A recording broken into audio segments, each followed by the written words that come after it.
Farm animals are not the problem. People are the problem. There's people out there that'll tell you that farming and farm animals are bad for the earth. And after having the experience of being with a few of these farm animals, I can tell you that it's actually maybe even the opposite. One of the main problems that people cite for this reason is that farm animals and the farming industry is that it's actually producing so much greenhouse emissions into the air that for climate change it can be a big issue, and it can actually just affect so much around the area of where these farms are and the ground that these animals are on. And if you're asking me if I'm going to argue that, I am not at all. But there's a misconception when you tell people the animals that you're taking care of, like we had pigs just a little bit ago. We have a whole bunch of chickens right now. And then people want to tell you how having those animals is actually not good for the earth. And I think they just don't have their facts all put together. There's a difference between the average homesteader or backyard farms or small farm operations out there, and even a few of the bigger regenerative farming, which I'll get into in a second, compared to all of the factory farms that are around the world, but even just here in the United States. Starting with chickens. So about 99.9% of chickens that are farmed for meat in the United States are raised in factory farms. They get crammed into small places with as many chickens as they can fit in them, and left with no life of what a chicken should have. These chickens will never get to see daylight until the day they leave these farms and finally go off to be slaughtered. Just alone here in the past year, over 9 billion chickens were farmed this way. And that's just saying the ones that actually made it out. Many of them won't even end up making it to the slaughters because of the conditions that they're living in. Now let's talk about the factory farms for pigs in the United States, which really doesn't get much better than what I just said for these chickens. So although it's not 99.9, 98% of pigs in the US are raised in factory farms. And any pregnant pig or mother pig, they're going to be kept in just metal cages. And the conditions can be so bad for these pigs that about 33% of the pigs don't even live long enough to ever get slaughtered. So that's 1/3 of those pigs don't even live a good enough life to make it alive for the purpose that these farms want. The same problem that they have with the chickens is that they cram as many pigs as they can in as small as areas as they can, and it just does not give the nice quality of life that pigs are supposed to have. And that is why there is so much emission going into the sky, because these animals and these farms are all jammed in as close together with as many of them as they can possibly put in together. Now let's talk about the animal that I really hope to get one day, but let's talk about the factory farming for the cow industry here in the United States. Although cows are going to have the best percentage of factory farmed of these ones, it's still a very high number because 70% of the cows that are farmed in the United States are on factory farms. And the conditions are not going to be better, and for some, because of the size of these animals, some might say it might be the worst conditions.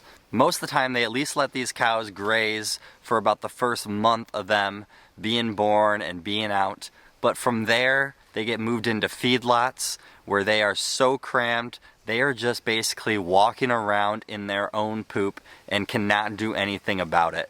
And cow's manure is actually one of the strongest manures for these emissions that I've been talking about. And them being really close together, not being able to spread out and actually break into the ground, is one of the worst causes and reasons why cows need more space than to be just jammed into these tight small spots with each other. So as I said in the beginning, would I argue that farm animals are part of the problem?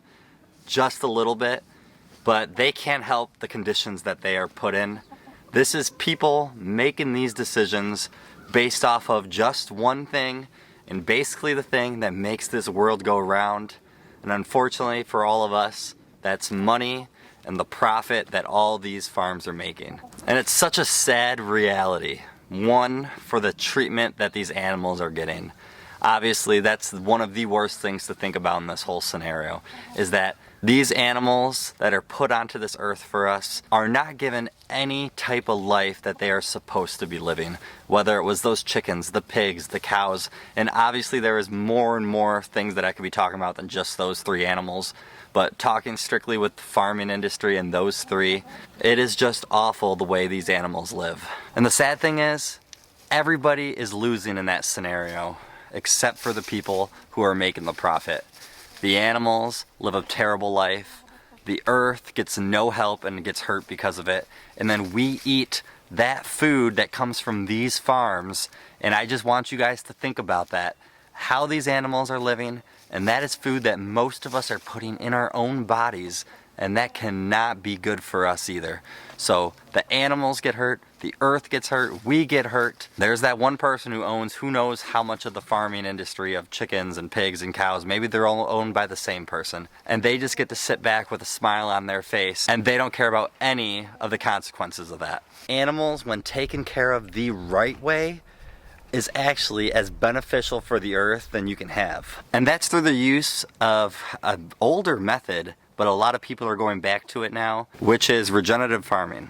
Farmers using this method are going to reduce the use of water and other inputs. It's going to prevent the land from getting really hurt. It's actually going to improve your soil, any biodiversity, help the climate, and it's actually going to be a much more productive way of farming. And this is something that we've tried to implement a little bit with the animals that we've taken care of. Anytime that we've had meat chickens here, we have had them in a chicken tractor where they are outside and enjoying the light, unlike any of the factory farm chickens, and we are able to pull them along to a fresh piece of grass every single day, so they are always living on grass with the sun. And because we're only letting them on those little pieces of grass a little bit each day, one time a day, that actually the manure that they're putting into the ground and the little bit of breaking down that they do to it, that ground in about 60 days is going to come back and be even better than it was before. When we raised our 2 Mangalitsa pigs, we had them out in the woods. And in the woods, they get so much fresh greens and shrubs and everything that they can bite.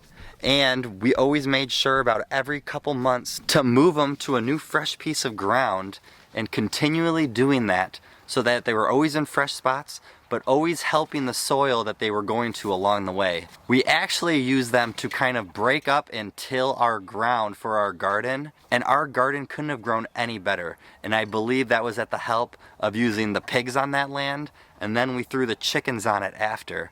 And that is the way to use these animals to benefit the soil and the earth. And more farm operations are going into using these methods. And that is because everything that I'm saying, from the earth, from the animal treatment, and they want to make sure that we are not going to make that the priority. And we need to make sure, we need to support anyone out there that is running these farms this way and making sure we do not support those factory farms that are supplying most of America with our food.